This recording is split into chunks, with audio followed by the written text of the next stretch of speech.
크리스천 라이프에 대해서 먼저 소개를 하겠습니다.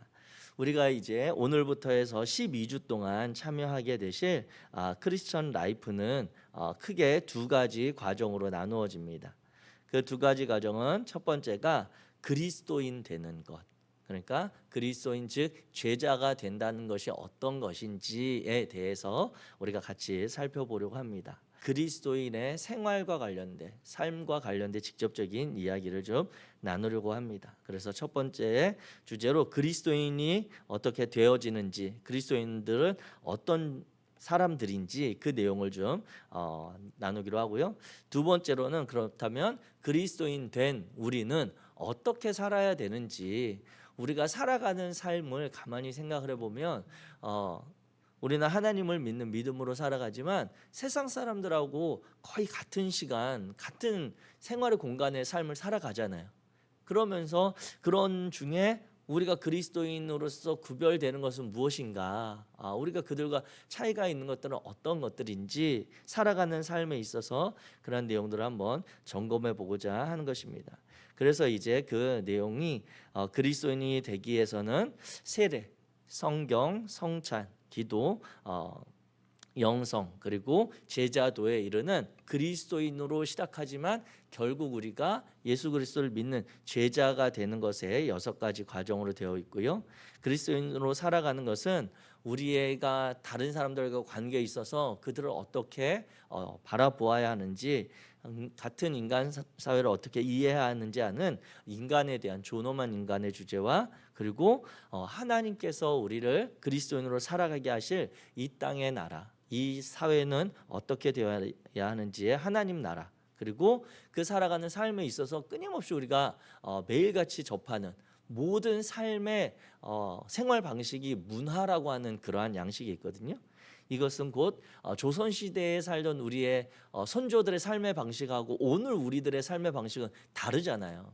우리는 일단 상투도 안 틀고 뭐 댕기도 안 묻고 그냥 이렇게 지나가는, 그게 다 문화, 시대의 문화와 관련된 것이거든요. 그래서 성경에서 하나님은 우리 당신의 자녀들에게 이 시대를 어떤 문화로 살아가기를 원하시는지 그 마음을 살펴보고, 그 다음에 우리가 일하는 것, 직업하는 것, 갖는 것, 그리고 그 가운데 우리가 쉬는 안식은 어떤 의미가 있는 것인지 살펴보겠습니다. 그리고 우리의 일상에서 떼어놓을 수 없는 우리가 재물을 어떻게 바라보고 관리해야 되는지, 거기에 대한 성경의 입장, 하나님의 마음은 무엇인지, 재물과 청지기에 대한 주제를 다루고요. 그리고 마지막으로 이제 우리 그리스도인들도 이 땅을 살아가는 다른 많은 사람들, 많은 이들처럼 죽음을 맞이하게 될 것입니다. 혹시 오늘 여기 참여하신 분들 중에 나는 진짜 죽지 않을 것 같아 라고 하시는 그런 믿음이 있으신 분이 계세요? 그렇지 않잖아요. 우리는 육체적으로 다 죽을 것이라고 하는 것에 대해서 누구나 인정하고 알고 있습니다. 그런데 거기에 대해서 그 육체적인 죽음을 우리 그리스도인들은 어떻게 이해해야 되는지, 성경에서 신약에서 말하는 영생, 영원토록 산다고 하는 것과 우리가 육체로 죽는다는, 이게 참 여러 가지 면에서 때때로 혼란스러울 때가 있거든요. 그래서 우리가 결국 이 땅의 삶을 그리스도인으로서 삶의 마지막 과정으로 여겨지는 그 죽음의 단계까지 그것을 이해하고 있다면 우리가 이 땅을 살아가는 동안 정말 그 마지막 때까지도 마음에 신앙적으로 하나님의 말씀 안에서 내가 믿음이 확실하다면 우리의 삶이 두려울 게 없거든요. 뭐 그것은 나가서 싸워야 되는 것에 대한 두려움이나 아니 다른 어떤 것에 대한 도전이 아니라 그리스도인으로서 살아가기 위해, 또 하나님의 그러한 구원받은 백성으로 살기 위해 우리가 이 땅에서 두려워할 만한 것들은 전혀 없다라고 하는 것입니다. 그래서 크게 이 12가지 주제, 즉 우리 그리스도인들, 즉 크리스찬의 생활, 삶은 어떠해야 하는지를 이제 앞으로 오늘부터 해서 12주 동안 우리 중보기도 전에 약 50분 정도 강의를 나누도록 하겠습니다. 이렇게 진행될 과정에 있습니다. 우리 오늘 참여하신 분들 끝까지 함께 해주실 거죠? 네, 끝까지 꼭 함께해서 우리를 하나님의 그런 지도 아래 정말 우리의 삶을 바르게 건강하게 세워갈 수 있기를 바랍니다. 크리스천 라이프 첫 번째 강의 주제인 세례에 대해서 같이 살펴보고자 합니다. 우리를 이끄는 세례에 관련한 성경 말씀은 로마서 6장 3절과 4절입니다. 로마서 6장 3절부터 4절 우리 앞에 스크린 보시면서 같이 읽겠습니다. 로마서 6장 3절 4절 시작. 무릇 그리스도 예수와 합하여 세례를 받은 우리는 그의 죽으심과 합하여 세례를 받은 줄을 알지 못하느냐. 그러므로 우리가 그의 죽으심과 합하여 세례를 받음으로 그와 함께 장사되었나니 이는 아버지의 영광으로 말미암아 그리스도를 죽은 자 가운데서 살리심과 같이 우리로 또한 새 생명 가운데서 행하게 하려 함이라. 아멘. 아멘. 크리스천 라이프에서 성경 말씀은 지난 우리가 기독교 에센스와 다르게 암송 꼭 해야 되는 그런 말씀은 아닙니다. 우리가 그 관련된 주제를 이렇게 이해하는데 성경에서 어떻게 이야기하고 있는지를 우리의 생각과 마음을 이렇게 이끌어주는 말씀이기 때문에 성도님들 강의 안에 그 이끄는 말씀의 빈칸을 성경을 찾아서 기록을 꼭 해주시기를 부탁드립니다. 세례에 대해서 한번 어떻게 이 세례를 우리는 이해할 수 있는지 그 정리를 살펴보겠습니다. 자, 세례란 우리 같이 읽겠습니다. 시작. 몸을 물속에 잠그거나 머리에 물을 부어서 사람들을 공식적으로 그리스도교 공동체 속으로 받아들이는 것, 이게 세례로 우리는 정의할 수 있겠습니다. 그래서 세례하면 우리 각자 다 세례 받으셨죠?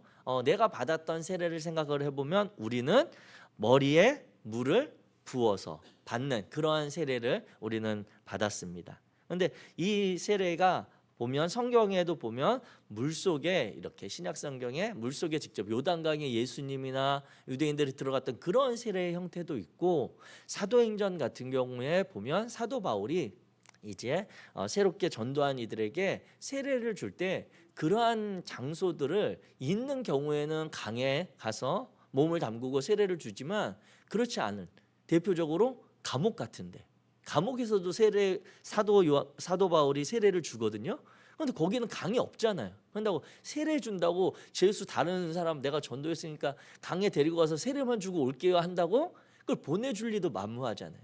그런 상황들을 떠올려 보면 침례교에서는 몸을 아예 욕조와 같은 그런 곳에 완전히 물속에 담그는 그러한 세례의 방식 침례를 행하고요. 다른 장로교나 우리 감리교를 비롯한 일반 교단들은 그와 같은 여건이 안 돼 있기 때문에 그냥 물을 이제 구별된 물을 머리 위에 부어서 주는 그러한 양식의 세례를 주고 있습니다. 그래서 그 방식에 대해서 좀 다른데 이렇게 예수님이 받았던 세례랑 다른 이렇게 생각하실 필요가 없이 우리의 시대와 상황에 맞게 그런 여건들이 조금씩 변화해 왔다라고 하는 것을 이해를 해주시면 좋겠고 그리고 이 세례가 갖는 이제 의미를 구체적인 신앙적인 의미는 뒤에서 살펴보겠지만 그 세례의 목적은 분명합니다. 이 세례를 받은 사람들을 그리스도교 공동체, 예수 그리스도를 믿는 예수 그리스도에 대한 신앙을 고백하는 그러한 신앙의 공동체 속으로 받아들일 때 공식적으로 이 사람이 이제 우리 말로 하면 교회에 속하게 되었습니다 라고 하는 그 바로 행위가 세례라고 하는 것입니다. 그래서 교회에 처음 나와서 이제 이 교회에 다니고 싶어요 라고 하는 등록 카드를 작성하는 거, 이것은 그 교회라고 하는 그 조직에 내가 이제 좀 속해서 참여하기를 원합니다라고 하는 그런 마음이라고 한다면 세례는 그것보다 신앙적으로 훨씬 더 깊은 그런 관계로 그 사람이 참여하겠다고 하는 결단이 필요한 거예요. 그래서 이 세례 의식이 정말 중요하고 우리가 세례를 평생에 몇 번 받으시죠? 한 번 받아요. 한 번. 그만큼 중요한 의미가 있고 중요한 그러한 예식이라고 하는 것입니다. 그런데 물론 세례 우리 성립교회에 있다가 다른 교회 가서 또 받을 수도 물론 그럴 수도 있습니다. 그런데 그것은 이 세례에 담긴 그런 영적인 신앙적인 의미를 생각할 때 두 번, 세 번 받는 세례가 의미가 없어요. 그러니까 그 머리 위에 물을 이렇게 부어서 하는 그 자체가 의미가 없는 것이고, 만약에 내가 두 번, 세 번 세례가 필요한 것 같다 여기신다면 우리가 다른 이들의 새로 교회 공동체에 속하는 이들이 세례 받을 때 그 자리를 우리가 같이 참관하잖아요. 그러면서 내 마음과 내 신앙을 다시 점검하시면 돼요.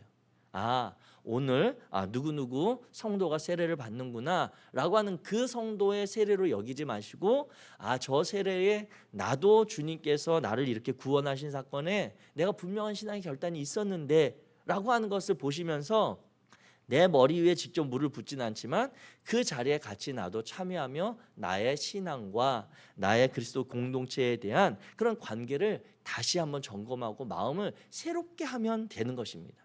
그렇기 때문에 이 세례 예식 자체는 여러 번 하는 그러한 것이 아니라 일생에 한 번 하게 되는데 그만큼 중요하고, 만약에 그 의미가 정말 우리 안에 필요하다면 우리 마음을 새롭게 하는 것, 그리고 그 결과에 삶을 살아가는 것이 의미가 있다, 이렇게 이해하시면 되겠습니다. 네, 세례에 대해서 일단 기본적으로 이해가 되셨죠? 자, 그렇다면 이제 우리가 경험하고 있는 이 세례의 모습, 원형을 좀 찾아보려고 합니다.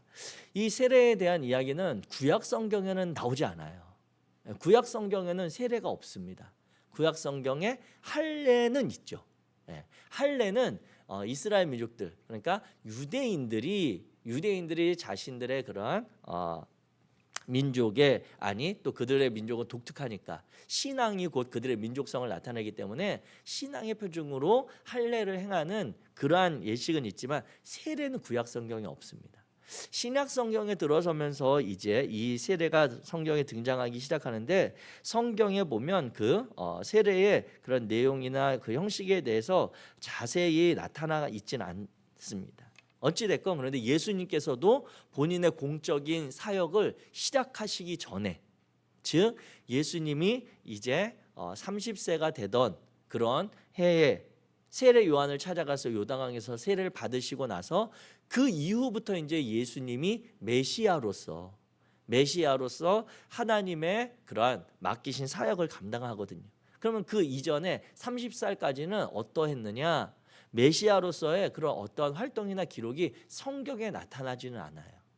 아마 하나님의 특별한 사랑, 아니면 많은 이들의 그런 부모님의 가르침이나 그런 신앙적인 훈련을 받았을 수는 있지만 그 이전의 삶은 하나님의 아들로서 메시아로서의 삶이었다기보다는 개인으로 삶을, 하나님을 온전히 믿고 따르는 신앙의 삶을 살았을 것입니다. 그리고 나서 이제 세례를 받고 나서 그 예수님의 사역이 펼쳐지고 정체성이 달라지고 하는 것과 같은 것이죠. 그래서 이 세례가 이제 신약 성경에서부터 나오게 되는데, 신약 성경의 세례보다 오늘 우리의 세례에, 교회들이 행하는 세례에 좀 이렇게 가까운 원형의 세례를 좀 찾아보면 그 모습을 초대교회 당시 로마 시대의 세례의 장면에서 좀 찾아볼 수 있을 것 같습니다. 이 초대교회 당시 로마 시대에는 이 세례를 부활절 바로 부활절 이른 아침에 세례 예식을 행하였습니다. 그런데 이 세례 예식이 이때 절기를 파스카라고 부르면서 신앙생활, 예수 그리스도를 닮아가는 신앙생활 일렬의 절기 중에 가장 중요하고 가장 기쁘게 여긴 날이 이 부활절이었던 것이죠. 그래서 이때에는 부활절의 절기가 시작되는 기쁨, 예수님 부활하셨다는 기쁨도 있지만 교회 공동체 안에는 어떤 기쁨이 있냐면 새롭게 회심하고, 즉 마음과 삶을 정리하고 우리 공동체에 속하려고 하는 사람을 받아들이는 그 예식이 펼쳐지는 거예요. 그렇기 때문에 그때 당시로 치면 부활절은 고난주간에 끝나는, 그러한 사순절이 끝나는 그런 축제의 로마 시대나 그 당시의 문화에서는 마지막 축제가 마감되는 절기이지만, 교회 안에는 새로운 영혼이 하나님의 백성으로 하나님께 삶을 드리는 축제의 시작과 같은 아주 중요한 날인 것입니다. 이때 이제 카테쿠미노스라고 하는 세례 준비자, 세례를 받는 사람들이죠. 이 사람들이 이제 3년 동안 훈련받고 준비된 사람이 이 세례 예식에 참여하면서 세례를 받게 됩니다. 그런데 이때 이제 에스코푸스라고 하는 감독, 주교가 되는 사람이 이 세례를 받겠다고 한 사람을 3년 동안 옆에서 지도하고 가르치고, 이 사람이 중간중간 치르는 시험을 잘 통과할 수 있도록 옆에서 조언하는 역할을 실제적으로 합니다. 그렇기 때문에 보면 이 당시에 우리가 예수님의 말씀에도 보면 어떤 한 부자 청년이 예수님 찾아와서 저는 예수님 따르고 싶습니다 라고 이렇게 이야기하는 장면이 있잖아요. 그런데 그 부자 청년이 결국 근심하면서 돌아가잖아요. 그 청년의 결말이 예수님을 따르게 되었더라, 예수님의 제자가 되었더라, 이렇게 끝나는 것이 아니라 그 이야기의 끝은 무엇이냐면 그 부자 청년이 근심하며 돌아가는 그러한 일들을 예수님이 말씀하신 것처럼 이 초대교회 당시에도 이 그리스도를 믿는, 이 그리스도교를 따르는 이들의 삶을 보면서 나도 저기 같이 하고 싶다라고 하는 사람들이 많이 있었어요. 그런데 앞에서 말씀드렸다시피 이 세례를 준비하는 기간이 짧지가 않잖아요. 3년이나 걸린다니까요. 세례를 준비하는데 3년 동안 이 세례 준비자들, 입교하기를 원하는 자들이 이제 테스트를 받고 검증을 받습니다. 그런데 이 과정에서 이제 이 사람들이 3년을 지나면서 이 사람들이 윤리적인 부분, 삶의 도덕적인 부분을 점검을 받아요. 그리고 1차적으로 이때 당시에 세례를 받을 수 없는 그런 사람들이 딱 정해져 있습니다. 일단 우상 숭배하는 사람들, 배우들, 서커스 단원들, 그 다음에 검투사, 성매매 종사자, 성매매를 운영하는 자, 점성술사, 마술사, 이런 사람들은 세례를 아무리 받고 싶다고 해도 그 자신이 하는 일을 버리지 않는 한 절대 세례를 교회에서 주지 않았습니다. 왜요? 이러한 모습에는 우상 숭배와 같은 이교적인 요소들이 그들이 너무나도 생활 가운데 많이 접해야 되기 때문에 그렇습니다. 그러니까 예를 들면 직업이 성매매 종사자나 아니면 점성술사다. 그런데 이 사람이 기독교를 믿겠다고 예수 그리스도를 따르겠다고 하는데 그의 직업이 점성술이라고 한다면 매일같이 하늘을 보고 점을 쳐줘야 되는 그런 일을 해야 되잖아요. 그렇기 때문에 그의 개인의 마음과 상관없이 끊임없이 이교도의 문화, 우상을 섬기는 그런 일들을 접해야 되기 때문에 이 사람은 온전히 그리스도를 따르기에 적합하지 않다라고 해서 아예 세례를 아예 처음에서부터 제한했습니다. 그 중에 또 특히 이제 군인과 고위 관료, 오늘날로 치면 고위 공직자죠. 우리로 치면 고위 공무원들은 이들이 아주 특별한 서약, 아주 엄격한 서약을 하지 않는 한 이 사람들도 세례를 주지 않았습니다. 왜냐하면 이 당시에 이 국가는 그냥 이스라엘 민족의 나라가 아니라 로마 시대잖아요. 로마가 다스리는 시대이기 때문에 이 사람들은 이교도를 따르는 문화가 있는 나라를 위해 그들이 일하잖아요. 그러니까 이 직업 자체가 이교 국가에 봉사하는 직업이기 때문에 이들도 세례를 주지 않았습니다. 즉 이 당시 초대교회 당시에는 이방 세계, 즉 이교도와 철저히 분리될 수 있는 이들을 선별하고 그들이 그 과정을 통과해야만 세례를 주었다라고 하는 것이죠.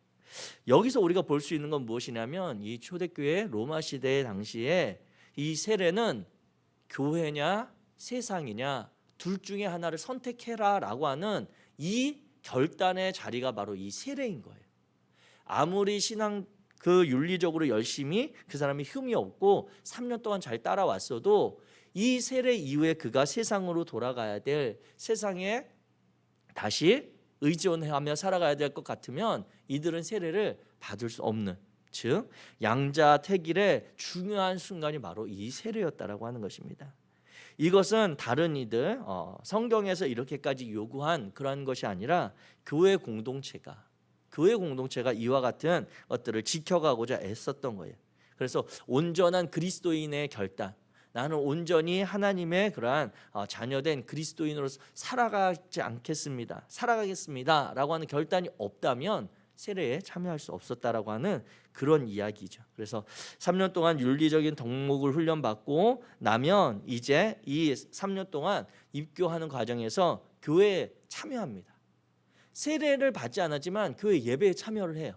그 당시에는 예배가 어떻게 되어 있냐면 크게 두 개의 전례로 나누는데 예식으로 구분하는데 앞쪽에는 말씀의 전례가 있습니다. 즉 이때는 예배에 초청이 있고 부름이 있고 찬양이 있고 거룩한 독서 성경을 같이 읽고 설교를 같이 들어요.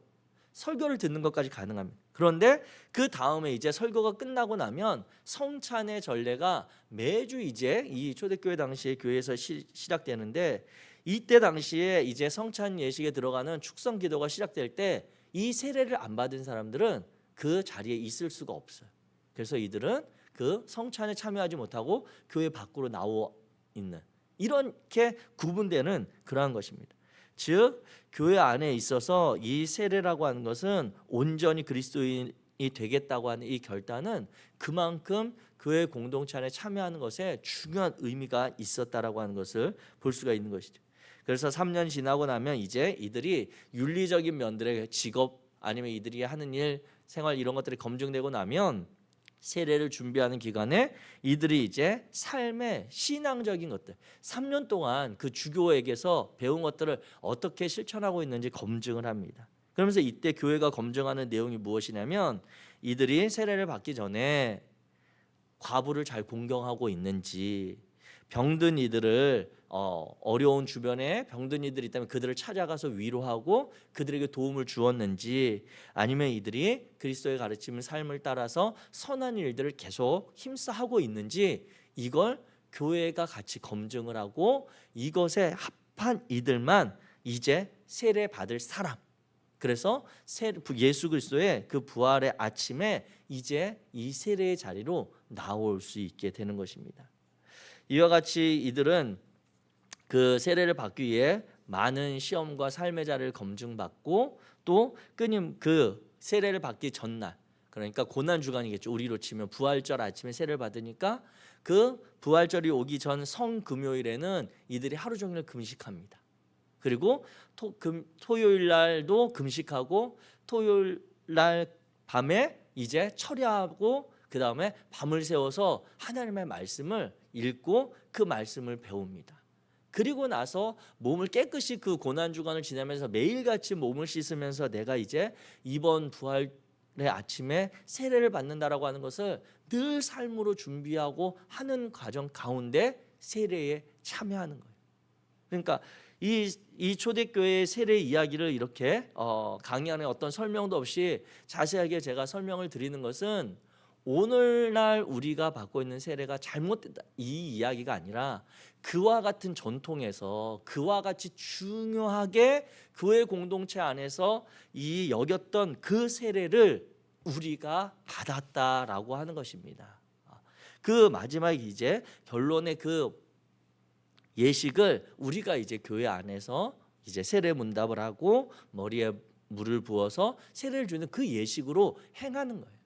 이와 같은 그 내용을 생각해 본다면 우리가 받은 세례라고 하는 것이 얼마나 의미 있고 중요한 것인지 새삼 이해가 되시죠? 그와 같은 시간을 거쳐야 했던 시기가 있었어요. 왜요? 그때 당시는 로마 시대니까 교회 공동체 안에 아무나 받아들일 수가 없는 거예요. 그래서 사도 바울도 그가 그 이전에 유대인들을 박해했다는 이유로 내가 예수님 만났습니다, 저 사도 맞아요 라고 하는데 교회들이 안 믿어주잖아요. 왜냐하면 그 교회 공동체는 그만큼 불안한 거예요. 저 사람이 혹시 우리 모임 장소를 알아서 로마에 신고하지 않을까? 저 사람이 우리 공동체에 와서 우리의 모임을 방해하는 그런 이들이 되지 않을까? 이런 것들이 그 안에 그만큼 강하게 있었기 때문에 그 과정을 이렇게 철저하게 만들었던 것이고 그 안에 신앙적인 의미를 담았던 것입니다. 오늘날 우리가 살아가는 사회에는 로마 시대와 같은 그러한 신앙에 대한 압박 그리고 핍박은 없기 때문에 그와 같은 과정보다는 그 이후로는 한 영혼이라도 신학 성경에 보면 사도 바울은 3년 동안 감옥에서 훈련시켜서 세례 주지 않거든요. 세례 받겠다고 하는 그 마음의 결단, 내가 그리스도인으로 살겠습니다라는 마음의 결단이 확증되면 이 사람을 하나님의 자녀로 인정해서 그가 그리스도를 빨리 닮아 살아가도록 하는 그러한 내용의 성격을 오늘 우리 시대에는 본받아서 세례를 희망하는 자들을 매주 할 수는 없지만 특별한 절기, 그 교회 공동체가 정한 시간에 그 전으로 그 신앙의 훈련을 하고, 그리고 나서 그때에 공식적으로 그 교회 공동체에 받아들이는 예식이 되어진 것입니다. 그래서 말씀드리면 초대교회 세례와 우리의 세례를 상황을 비교하면서 우리 너무 그냥 형식적인데 이렇게 이야기하실 것이 아니라 그 세례의 본질, 한 영혼이 하나님의 자녀로 살아가겠다라고 하는 귀한 마음을, 그 마음을 받아서 지켜주기 위해 오늘날 교회들은 세례를 그렇게 초대교회처럼 많은 시간을 들여서 훈련하지는 않는다. 대신 이제 이 세례를 통해서 살아가게 될 삶의 시간의 의미가 훨씬 더 우리에겐 중요해졌습니다. 자, 세례의 우리 본질을 같이 살펴보겠습니다. 자, 우리 강의 안에 보면 아마 빈칸으로 좀 되어 있을 수도 있습니다. 자, 우리 현장에 참여하시는 성도님들이나 나중에 유튜브로 참여하실 성도님들은 빨간 글씨로 표시된 내용이 그 강의 안에 빈칸에 써야 되는 내용이구나, 이렇게 이해하시면 되겠습니다. 자, 그래서 우리가 세례의 본질을 첫 번째 생각해 보게 될 때 이 세례의 본질은 하나님의 새로운 창조 사역을 위한 그리스도인의 삶의 시작입니다. 그리스도인의 삶의 시작. 이제 세례라고 하는 것은 내가 온전한 하나님을 섬기는 자녀로 살겠습니다라고 하는 그 표현이라고 하는 거예요. 그래서 이 세례의 본질은 다른 것이 아니라 하나님께서 새롭게 우리를 통해, 여기 계신 우리 도재숙 전도사님을 통해, 아니면 이인숙 권사님을 통해 하나님이 이 시대 가운데 새롭게 맺어가시고자 하는 새로운 그분의 창조의 역사가 있습니다. 그것을 시작하도록 하나님이 부르셨고 인정해 주셨고 교회 공동체는 받아들인 거예요. 그래서 이 세례의 본질적인 의미는 그리스도인의 삶의 시작이다. 어떤 목적을 가진 하나님의 새로운 창조 사역을 이루어가는 그러한 삶을 이야기하고 있습니다. 그래서 빨간색 글씨 적으셨나요? 네, 빨간색 글씨 빈칸에 적으시면 됩니다. 자, 성경 말씀 마태복음 3장 16절부터 17절의 말씀을 제가 대신 읽겠습니다. 예수께서 세례를 받으시고 곧 물에서 올라오실새 하늘이 열리고 하나님의 성령이 비둘기같이 내려 자기 위에 임함을 보시더니 하늘로부터 소리가 있어 말씀하시되 이는 내 사랑하는 아들이요 내 기뻐하는 자라 하시니라. 예수님이 세례 요한에게 세례받던 그 장면의 말씀입니다. 이 말씀을 통해 이제 우리가 세례의 그 본질적인 의미들을 하나씩 살펴보도록 하겠습니다. 자, 세례의 본질적인 첫 번째 의미는 무엇이냐면, 일단 우리가 물을 머리에 붓죠. 그리고 신약시대에 예수님이 받았던 세례, 방금 읽었던 마태복음 3장의 말씀을 생각해 보면 요단강에 완전히 들어갔다 나오는, 그리고 특히 이 초대교회 당시에 이 물에 잠기는 침례 형식의 세례를 행할 때는 한 번 들어갔다 나오는 게 아니라 3번을 해요. 즉 그것도 침례교회에서 목사님들이 하는 이야기로 치면 물을 이렇게 잠그고 잠깐 들어갔다 나오는 게 아니라 들어가서 어느 정도 시간이 있으면 숨이 가빠오잖아요. 숨이 가빠워서 이렇게 이 사람이 숨 쉬려고 올라오려고 할 때 바로 그걸 허락해 주지 않습니다. 약간 정말 살기 위해서 올라오는 것 같은 그런 기운, 이 사람이 죽음까지 막 몰아넣는 건 아니지만 정말 그 내가 죽는다라고 하는 그 의미를 실감할 수 있도록 그렇게 시간을 두고 하는, 물속에 들어가는 걸 3번 반복을 이렇게 한다는 거예요. 그렇기 때문에 이 세례의 그러한 장면을 생각하게 될 때 우리가 물에 들어가고 나오는 것은 먼저 우리를 깨끗이 씻어서 정결하게 하고 새롭게 하는 예식입니다. 즉 죽음이라고 하는 것을 우리가 옛사람, 이전에 살던 삶의 방식, 이전에 가지고 있던 삶의 가치관, 이 모든 것들이 그 물에서 죽음을 경험하는 거예요. 그리고 나서 얻게 된 이 땅에서의 새로운 호흡, 삶은 새로운 창조, 하나님이 빚으신 그 창조를 떠오르게 하는 새로운 생명으로 나아간다라고 하는 것이죠. 그래서 세례의 본질적인 첫 번째 의미는 우리를 깨끗하게 씻고 정결하게 해서 새롭게 빚어지는, 새롭게 생명을 살아가는 그러한 예식이다라고 하는 것입니다. 그렇기 때문에 우리가 세례를 받는 이들뿐만 아니라 내가 받았던 그 세례가 얼마나 중요한지라고 하는 것을 우리가 볼 수 있는 것이죠. 자, 두 번째, 이 세례의 본질적인 의미, 이 장면을 생각해 보면 일단 이 마태복음 3장에 볼 때 물이 등장을 하죠. 그리고 세례를 받고 나서 성령이 비둘기같이 임해요. 그리고 나서 하나님이 그 물에서 건져 올림 받은 그 예수를 향해 이는 내 사랑하는 아들이요 내 기뻐하는 자다, 이렇게 이야기하시잖아요. 그 하나님의 기쁨의 탄성이 있습니다. 그런데 이 상황이 어디에 또 등장을 하냐면 창세기 1장에 등장을 해요. 창세기 1장에 보면 하나님이 이 천지를 지으실 때에 흑암이 가득하고 물로 온 세상이 혼탁하게 덮여있는 그 상황 가운데, 혼돈의 상황 가운데 하나님이 물을 하늘 위의 물과 그리고 궁창 위의 물과 궁창 아래의 물로 나누시잖아요. 그러면서 그 구별된 상황 가운데 이제 땅이 드러나고 그 안에 식물, 동물, 그리고 거기에 하나님의 형상을 닮은 인간을 창조하시면서 살아가게 하는 생명의 역사를 물을 가르시면서 시작하시거든요. 그리고 나서 하나님이 그 모든 과정을 할 때마다 하나님이 뭐라고 말씀하시죠?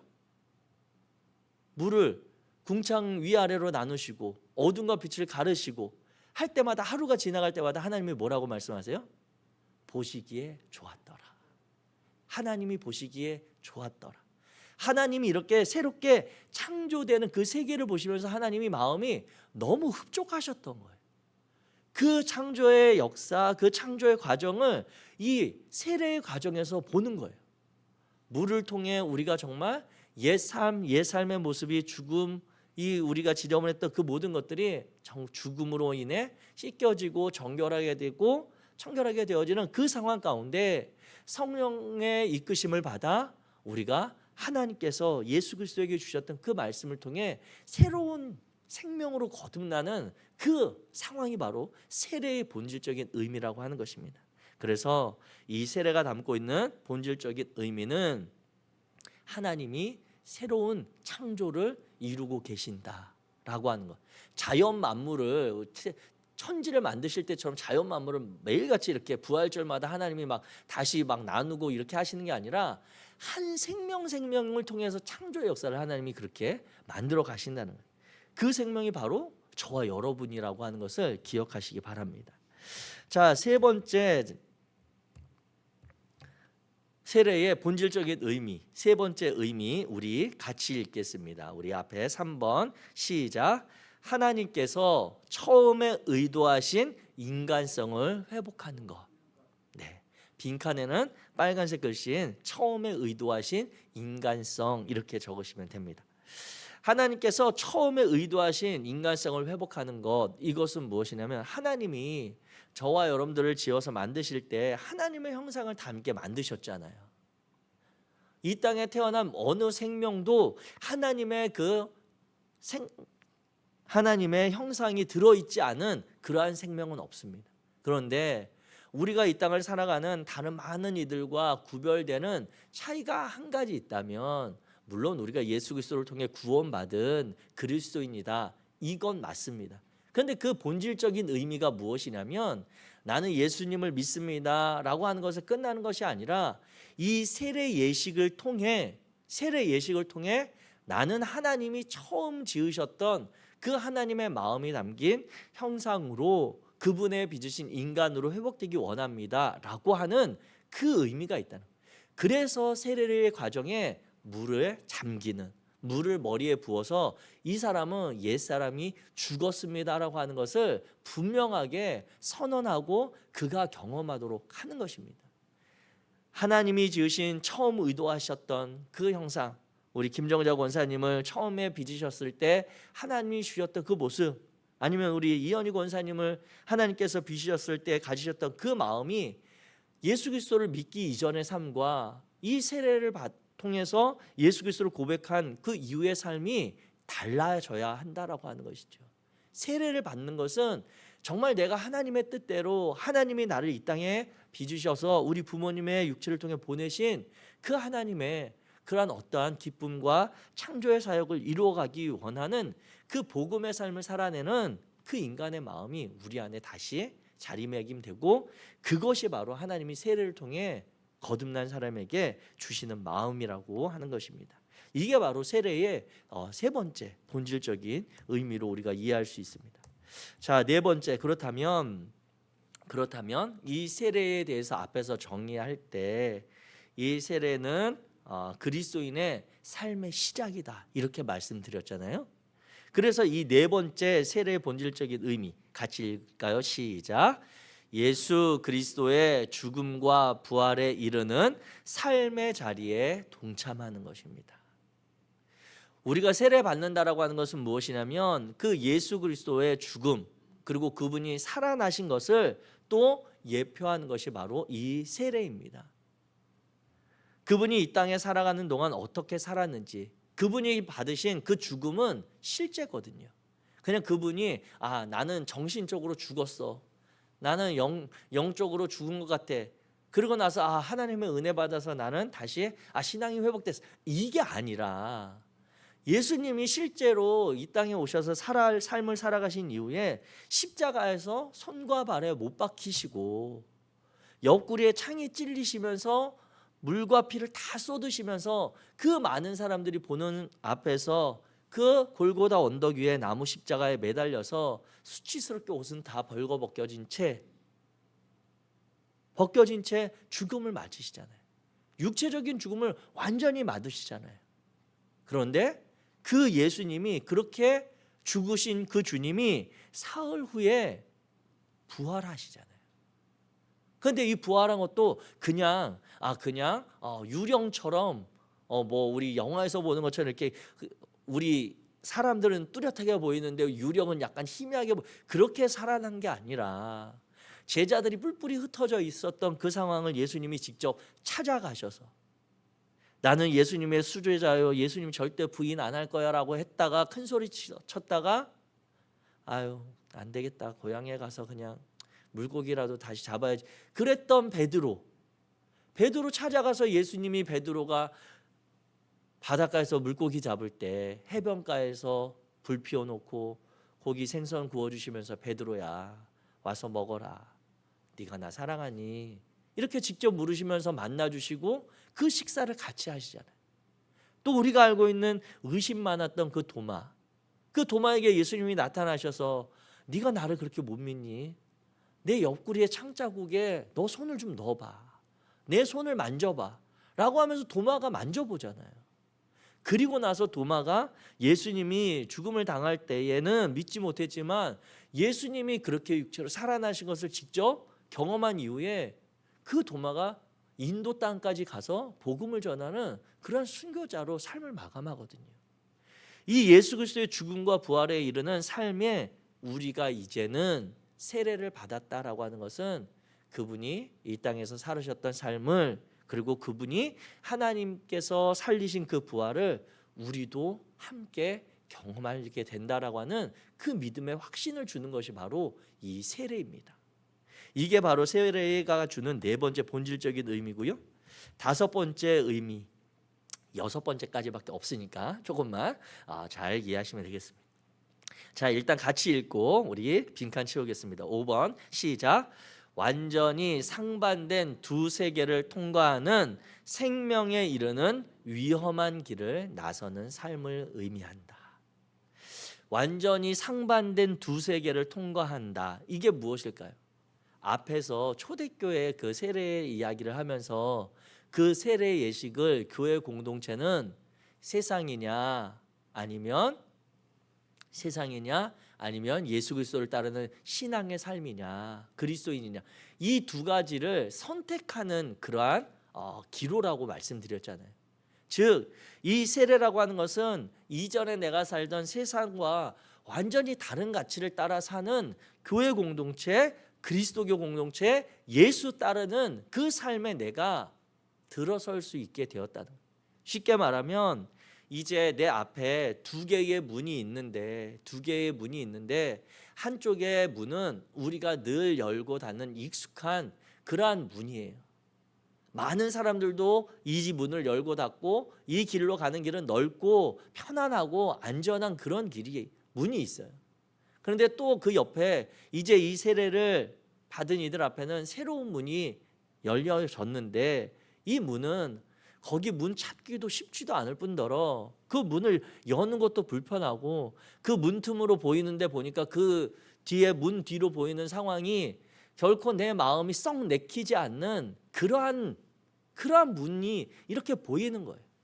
이 두 개의 완전히 상반된 그런 문을 앞에 두고 우리가 어떤 길을 선택할 것인가라고 하는 그 기로에 이제 서게 되는 것인데, 이 앞에 있는 먼저 설명했던 그 길은 넓고 편안하고 화려해 보이고 좋지만 거기에는 가다 보면 결국 생명에 이르지 못하는 그러한 길로 점점 가게 되는 그러한 문이고, 이 문은 지금 보기에는 정말 내가 불편하고 내가 갖고 있는 짐도 버려야 될 것 같고 하는 그러한 마음에 내키지 않음이 있지만 이 길을 가야 내가 살 수 있는 그러한 길이라고 하는 것입니다.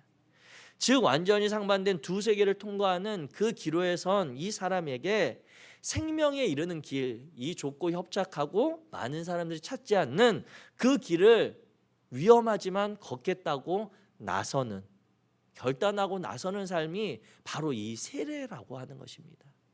이 길을 저와 여러분은 선택한 거예요. 이 세례의 문을 통과해서 우리는 주님 앞에 이르게 될 것입니다. 이게 바로 이제 다섯 번째 세례가 주는 본질적인 의미고요. 이제 여섯 번째 마지막으로 세례의 본질적인 의미, 시작. 기도와 사랑을 공급받고 공급하는 생명의 공동체에 속한다. 이게 세례의 의미입니다. 세례는 앞에서 정의할 때 물속에 몸을 담그거나 머리 위에 물을 부어서 이 사람이 공식적으로 그리스도 교 공동체에 속하게 되었다라고 하는 것을 인정하는 예식이라고 그랬잖아요. 즉 그 이전까지는 내가 내 뜻대로 내 힘대로 내 욕망대로 살았는데, 이 그리스도교 공동체는 보면 사람들도 별로 많지도 않고 저들의 삶이 뭐 화려하지도 않고 저들이 높은 권력이나 힘을 갖지도 못하는 그런 것 같은데, 저들 안에는 세상 다른 사람들과의 관계 속에서 알 수 없는 무언가 살아 역사하는 힘과 그리고 내 마음을 붙들어주는 그러한 영향력이 있습니다. 그게 무엇입니까? 그게 바로 예수 그리스도의 생명이고, 그 생명을 누린 자들이, 받은 자들이 서로 간에 관심과 필요를 채워가는 사랑이고, 또 그 모든 것들을 풀어가는 기도의 관계들, 이것을 내가 어려울 때, 홀로 있을 때, 아니면 힘겨울 때 나도 이제 그와 같은 것들을 받을 수가 있는 거예요. 세상에 있을 때는 교회 공동체에서 주는 그런 생명이나 하나님의 은혜를 통한 그런 사랑과 기도를 내가 전혀 받을 수 없지만, 내가 이제 이 세례를 통해 완전히 그리스도에 속한 삶을 살기로 결단하고 교회 공동체에 속하면 나도 그 은혜와 사랑, 기도의 사랑을 공급받고 나도 누군가에게 그 사랑과 기도를 전할 수 있고 공급할 수 있는 거죠. 그래서 오늘 우리 이 첫 시간 시작하기 전에 우리 권사님들이 이야기했던 내용 중에 기억나는 것이, 우리 누구 집사님이 그때 좀 다쳐서 못 오신대 라고 하니까 여기 계신 권사님들이 기뻐하는 사람 한 명도 없어요. 잘 됐네 이렇게 이야기 한 명도 없어요. 아유 그래요. 그러면서 표정이 벌써 이 시간만 되면 이제 기도해야 되겠다 라고 하는 그런 눈빛이 다 읽혀지는, 이러한 관계들이 우리가 속하게 되는 거예요. 이게 바로 예수 그리스도로 말미암은 생명의 공동체, 교회의 공동체, 우리 세례의 표현을 따르면 그리스도교 공동체에 속하게 되었다. 이 사람은 이제 이 세상을 홀로 살아가는 사람이 아니라 하나님과의 관계 속에서도 살아가지만 그 사랑의 관계를 함께 나누는 이웃들, 교회 공동체가 함께 이들을 보호하고 지킨다라고 하는 그 의미가 이 세례에 담겨 있는 것입니다. 이와 같은 6가지 세례에 대한 그러한 내용을 우리가 살펴보았습니다. 이게 바로 이제 세례의 본질적인 의미입니다. 우리를 깨끗이 씻어 정결하게 하고 새롭게 창조하는 예식이고, 물과 성령으로 하나님의 기쁨의 탄성을 재현한 창세기 1장의 그 창조의 역사에 재현하는 장면이고, 그 다음에 하나님께서 처음 의도하시고 지으신 그 인간성을 회복되어지는 자리이고, 예수 그리스도의 죽음과 부활에 이르는 삶의 자리에 우리가 동참하겠습니다라고 하는 거룩한 결단이 있고, 그리고 그 결단을 통해 서로 완전히 만날 수 없는, 합할 수 없는 그 세계 가운데 나는 두렵고 떨리지만 그래도 이 믿음 가지고 생명에 이르는 길을 걷겠습니다라고 나서며, 그 길을 홀로 걷지 않고 나와 함께 걷는 이들이 있다, 하나님이 세우신 이들이 있다, 나의 곁에 두신 이들이 있다라고 하는 것을 우리가 알게 되어지는 것이, 이게 바로 세례의 의미입니다. 자, 그렇다면 이제 남은 내용들, 세례받은 사람의 새로운 정체성은 무엇인가 라고 하는 내용을 살펴볼 때, 크게 세례받은 사람의 정체성은 예언자와 제사장과 왕입니다.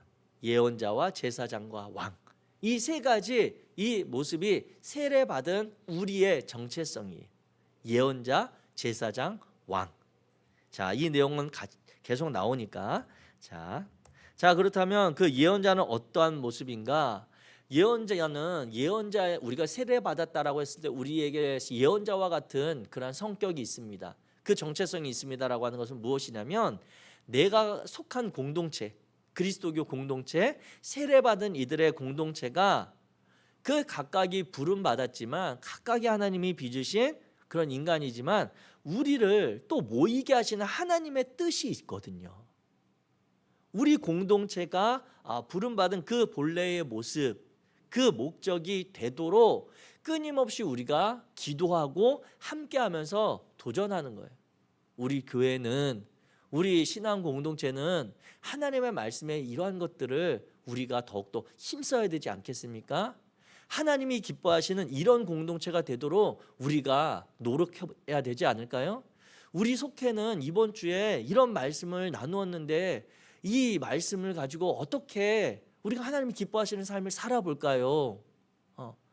어떻게 지내셨어요? 라고 하는 그 물음, 일주일에 만나서 집사님 어떻게 지내셨어요? 권사님 어떻게 지내셨어요? 이게 삼시세끼 밥 잘 먹었냐, 직장 잘 갔다 온, 그거 묻는 물음이 되어서는 안 된다는 거예요.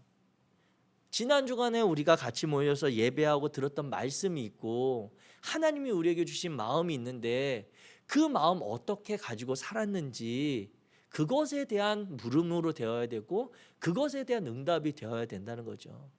그게 바로 세례받고 난 우리들의 정체성에 있는 예언자적인 정체성입니다. 우리가 모일 때 그 모임은 정말 부름받은 본래의 모습, 교회 공동체의 모습, 신앙 공동체의 모습을 회복해 가도록 우리가 힘써야 되겠습니다. 자, 두 번째 우리가 가진 정체성은 제사장의 정체성입니다. 제사장의 정체성은 그리스도와 성령의 권능으로 하나님과 세상의 깨진 관계를 회복하는 역할이에요. 즉 구약 시대에 보면 제사장들이 하나님과 백성들 중간에서 하나님께 제사를 돕는 역할을 하잖아요. 그리고 그 제단에 향을 피워서 하나님께 그 향이 올라가도록 매일같이 아침 저녁으로 그 일을 하는 이들이 제사장입니다. 이것은 그들이 죄에 대한 문제도 있지만 하나님과 감히 그 거룩하신 하나님과 함께 할 수 없는 이 인간의 세계를, 이 인간의 백성들의 삶을 연결해주는, 회복해가는 과정이거든요.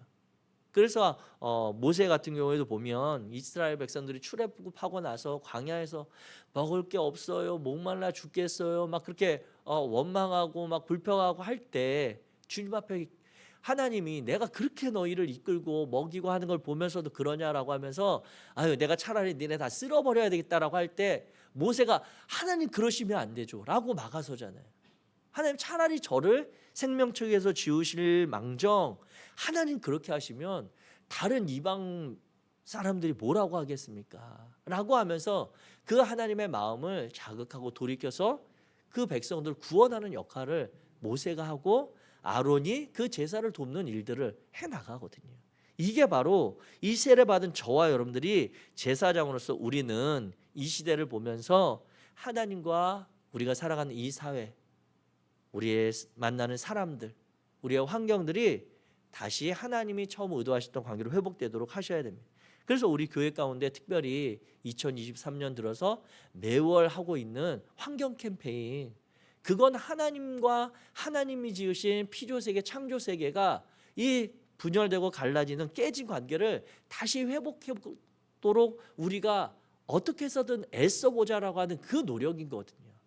이 마음 가운데 제사장적인 그러한 우리의 정체성으로 참여하고 있다, 이렇게 이해하시면 되겠습니다. 자, 세 번째, 왕입니다. 왕.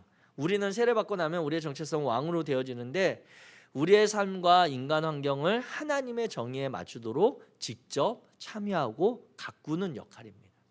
직접 참여하고 가꾸는 역할.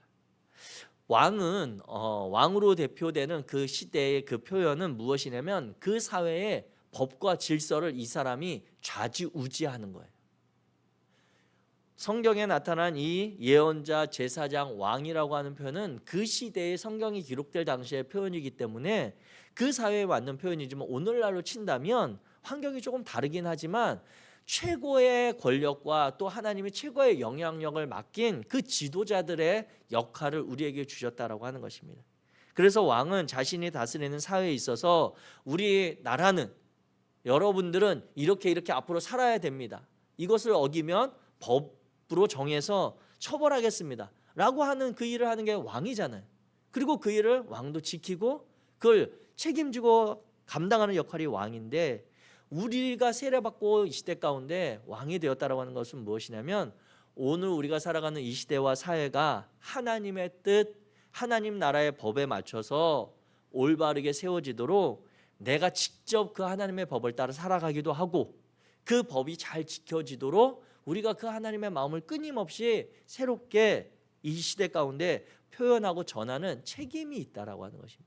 이게 바로 왕 같은 그러한 신분을 가진 우리들의 모습입니다.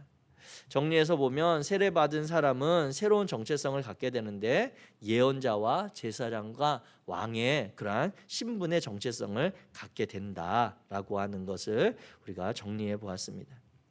자, 그렇다면 이제 마지막입니다. 마지막, 그런데 이 세례를 통해서 보게 될 때 이 세례는 고민거리, 시험거리가 있어요. 그런데 그걸 또 풀어내는 구원의 신비가 있습니다. 이 내용을 같이 우리 한번 살펴보겠습니다. 자, 시험거리, 그리고 이 고민거리는 무엇이냐면, 우리가 그렇게 세례를 받았는데, 우리가 하나님 앞에 믿음의 길을 걷겠다고 결단하고 예수 그리스도를 따르겠다고 우리가 나서며 우리가 예수 그리스도의 죽음과 부활을 동참하는 삶을 살아가는데, 우리의 이 세례에 풀리지 않는 고민거리는 무엇이냐면, 초대교회 때부터 그 이후부터 세례를 받은 후에 이 사람들이, 세례를 받은 이들이 계속해서 죄를 짓는 문제가 있다라고 하는 것입니다. 의도적인 그러한 죄가 아니라, 이 세례를 받았으니까 내가 그 좁은 문 열고 주님 따르겠습니다라고 나서긴 했는데, 우리의 마음이, 우리의 삶이 세례 받았던 그 마음을 자꾸 흔들리는 부족한 우리의 모습을 발견하게 된다는 거예요.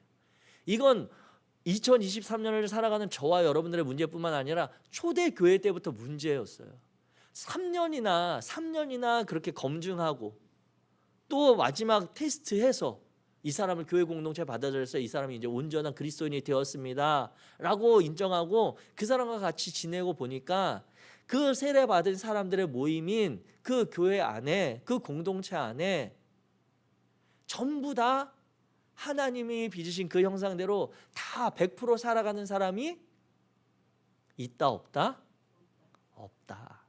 그들이 싫어서가 아니라 이 삶을 살아가는 동안 자꾸 그게 안 되는 거예요. 그래서 이 세례의 본질적인 문제, 시험거리는 뭐였냐면, 이 세례가 진짜 그런 의미가 있는 거야, 이 예식에 그런 힘이 있는 거야 라고 하는 그런 마음의 고민이 생기는 거예요. 내가 그리스도인이 맞나? 내가 잘 살고 있는, 이런 마음이 드는 이 시험거리가 이 세례의 최대 그런 시험으로 있었습니다. 그런데 이 시험을 풀어내는 구원의 신비가 있는데, 그것은 우리 같이 읽습니다. 구원의 신비, 시작. 혼돈에서 끌어올려지며 성령으로 호흡하며 하나님의 탄성을 들음. 우리는 세례를 받고 난 이후에 살아가는 그 삶의 자리가 또다시 물속에서 살아가는 그러한 삶의 자리와 같아요.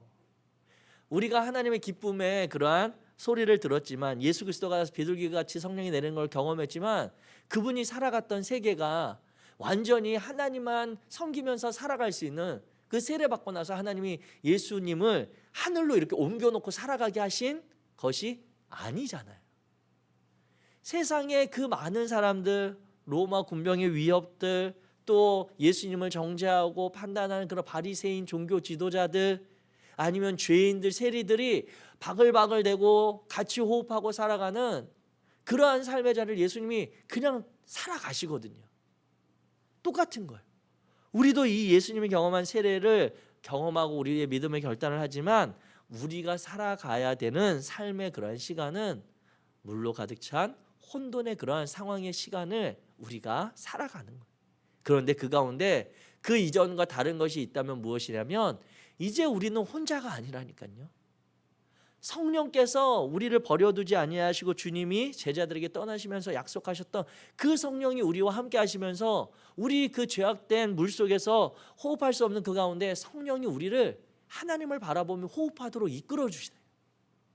그리고 나서 때때로 하나님께서 우리를 그 모습을 보며, 그래 상현아, 네가 애쓰는구나, 네가 그렇게 노력하는구나 라고 하면서 하나님이 보시면서 완전한 그 하나님이 빚으셨던 형상의 삶을 살아가려고 아둥바둥 되는 우리를 보면서, 그래 보시기에 참 좋다, 그렇게 애쓰는 모습 기쁘다라고 여기시는 그 하나님의 마음과 은혜가 있다라고 하는 것입니다.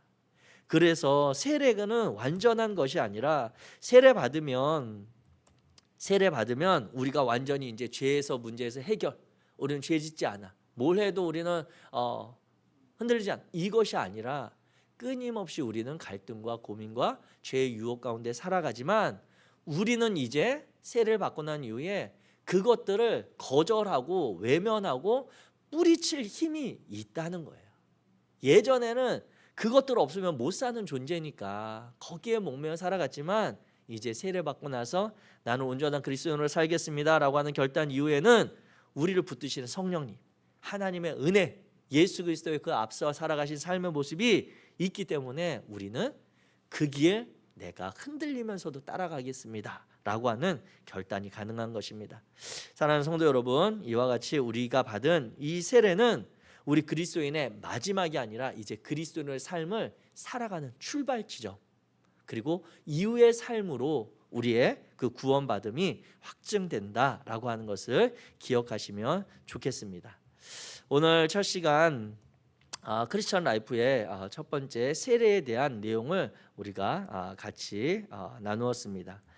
좀 앞에 다른 소개와 그리고 또 내용들이 있어서 오늘은 좀 빠른 시간에 짧게 내용을 정리했지만, 이 세례의 본질 그리고 그 의미를 다시 한번 기억하시면서 저와 여러분들의 믿음 생활을 힘써 감당하는 복된 하나님의 자녀들 되시기를 주의 이름으로 축복합니다. 아멘. 자, 다음 시간 광고를 먼저 드리도록 하겠습니다. 다음 주 9월 20일 수요일 오전 11시에는 이제 우리 크리스찬 라이프 두 번째 시간인 성경에 대해서 같이 살펴보도록 하겠습니다. 이 성경을 우리가 기독교 에센스에서도 다루었지만, 이 성경을 우리가 접하며 살아가는 것은 우리 그리스도인의 삶에 있어서 너무너무 중요한 거거든요. 그때 기독교 에센스는 우리가 믿는 성경은 이런 것입니다라고 소개했다면, 이제 이번 크리스천 라이프에서는 이 성경이 우리가 그리스도인으로 살아갈 때 어떤 의미가 있는지, 어떤 우리에게 믿음의 길을 이끄는 그런 동역의 대상인지 같이 살펴보도록 하겠습니다. 꼭 같이 참여해 주시기를 부탁드리고요. 우리 강의한 오늘 참여하신 분들, 그리고 이 영상을 시청하실 우리 성도님들은 꼭 내실 때 강의한 위에 본인의 속과 이름 기록해서 제출해 주시면 저희가 나중에 또 이렇게 취합하고 분류할 때 큰 도움이 되겠습니다. 그래서 이름을 적는 것이 중요한 것은 아니지만 이 강의에 참여하는 그 내용들 세워가고 다시 내 강의안을 돌려받았을 때 그 내용 점검할 때 우리 안에 피드백이 되기 때문에 부탁의 말씀을 드립니다. 한 가지 마지막으로 첨부하면 이제 마지막에 소감을 적는 난이 있습니다. 소감을 꼭 길게 안 적으셔도 되고요. 오늘 내가 강의를 들었을 때 나는 이런 마음이 있었다, 이런 생각이 들었다, 아니 나는 이 부분에 대해서 이렇게 깨달음이 있었거나 아니면 은혜가 됐다, 아니면 누구에게 좀 추천하겠다, 앞으로 어떻게 하겠다, 이런 내용을 한두 문장 그냥 짧게 적으시면 됩니다. 그게 우리의 믿음의 결단을 도와주기 때문에 부탁을 드립니다. 자, 그렇다면 여기까지 해서 이제 크리스찬 라이프 첫 번째 시간 세례에 대한 내용을 마치겠습니다.